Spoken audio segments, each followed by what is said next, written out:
3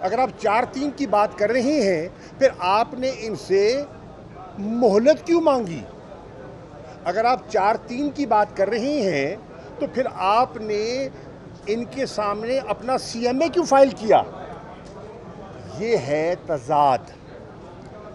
دوسرا رخ لیجئے، election commission, جیسے کہ چیف جسٹس صاحب نے کہا، ہم نے 2 سوال کیے، انہوں نے 2 مشکلات کا ذکر کیا۔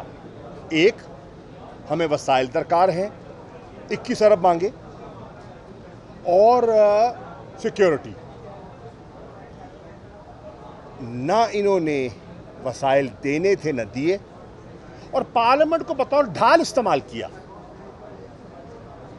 عدالت عظمیٰ کو ڈیفائی کرنے کے لیے پارلیمنٹ کو بصیت ڈھال استعمال کیا گیا ہے، اور کون نہیں جانتا، بچہ بچہ جانتا ہے کہ پارلیمنٹ کو 2 خاندان استعمال کر رہے ہیں، اپنی سیاست کی نظر کر رہے ہیں۔ بقول شاہد خاقان عباسی 20 ارب روپیہ آٹے پہ اس کا غبن کا وہ ذکر کر رہے ہیں۔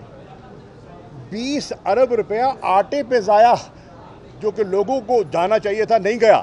21 ارب قوم کے لیے نہیں دے سکتے، 84 ارب وہاں دے دیا، 20 ارب ضیاع ہو گیا، 21 ارب کی دقت آ رہی ہے۔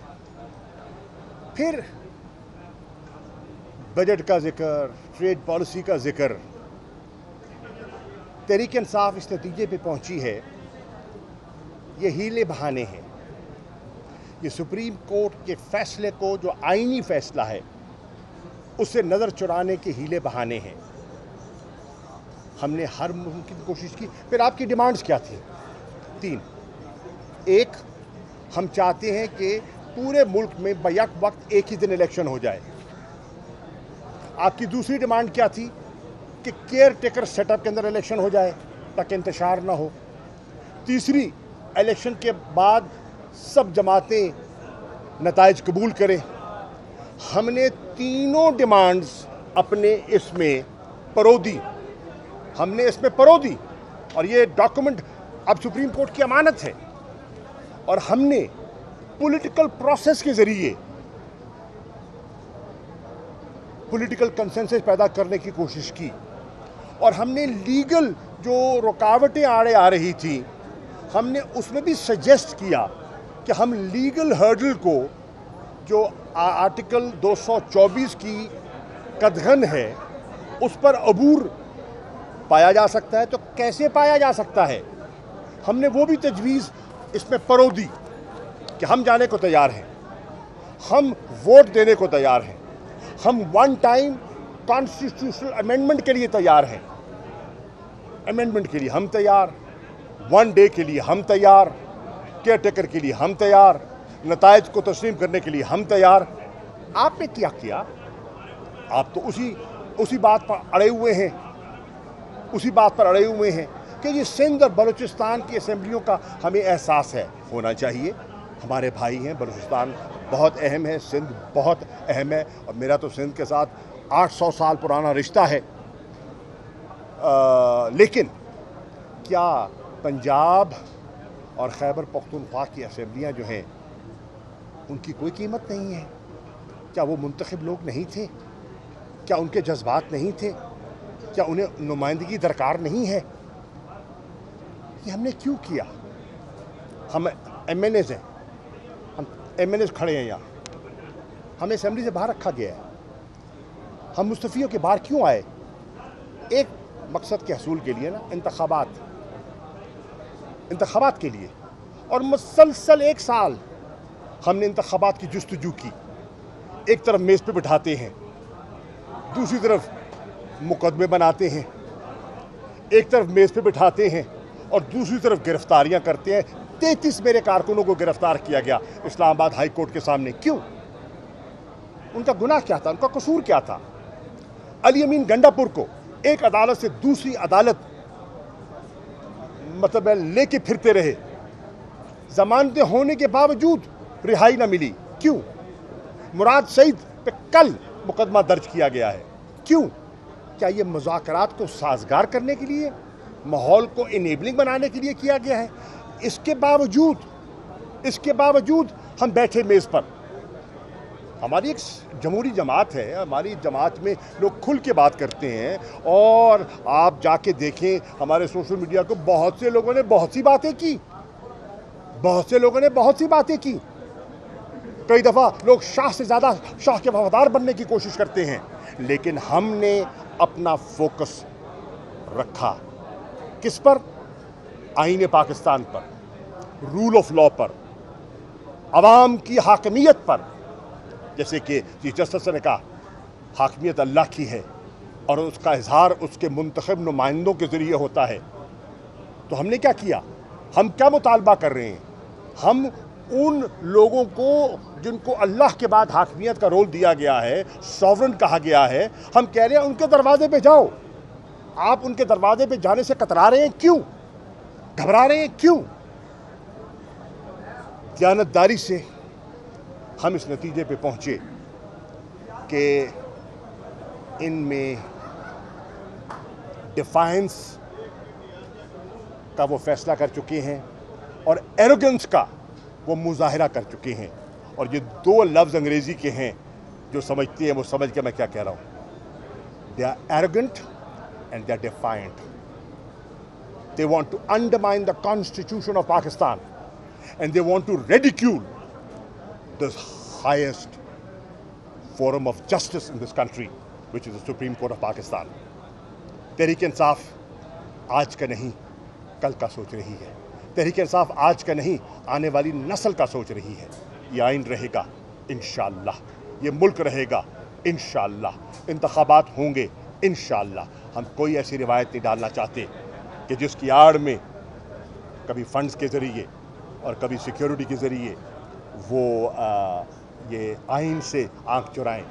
اور صحیح کہا چیف جسٹس صاحب نے کہ آپ کے پاس کیا گارنٹی ہے کہ 8 اکتوبر جو الیکشن کمیشن کہہ رہا ہے, تاریخ آپ نے دی, 8 اکتوبر کو سیکیورٹی درست ہو جائے گی؟ کیا گارنٹی ہے؟ تو یہ سب چیزیں جو ہیں یہ سامنے رکھ کر میں بوجھل دل سے کہہ رہا ہوں, پوری لچک دکھانے کے باوجود کہہ رہا ہوں کہ اس کے بعد اب تحریک انصاف کیا کر سکتی ہے. ہم صرف اللہ سے دعا کر سکتے ہیں, اس کی مدد مانگ سکتے ہیں اور پاکستان کی عوام سے رجوع کر سکتے ہیں. اور میری گزارش ہے پاکستانیوں سے, جو جن کے دل میں درد ہے اس ملک کا, جو آئین کے محافظ بننا چاہتے ہیں, جو رول آف لا کے علمبردار ہیں, کہ کل بروز ہفتہ شام 5:30 بجے ہر گاؤں میں, ہر قصبے میں, ہر قریہ, ہر شہر میں, ہر یونین کونسل میں آپ آئین کے دفاع کے لیے آواز بلند کریں.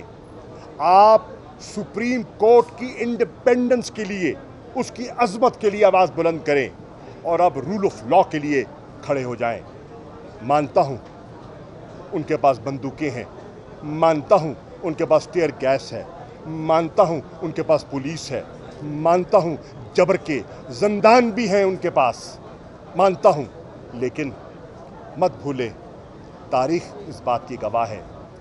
قافلہ یزید کا مضبوط تھا, جیت حسین کی ہوئی, اور تاریخ رقم ہو رہی ہے.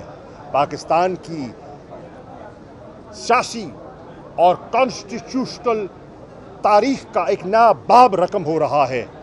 الحمدللہ Pakistan Tehreek Insaf wants to be on the right side of history.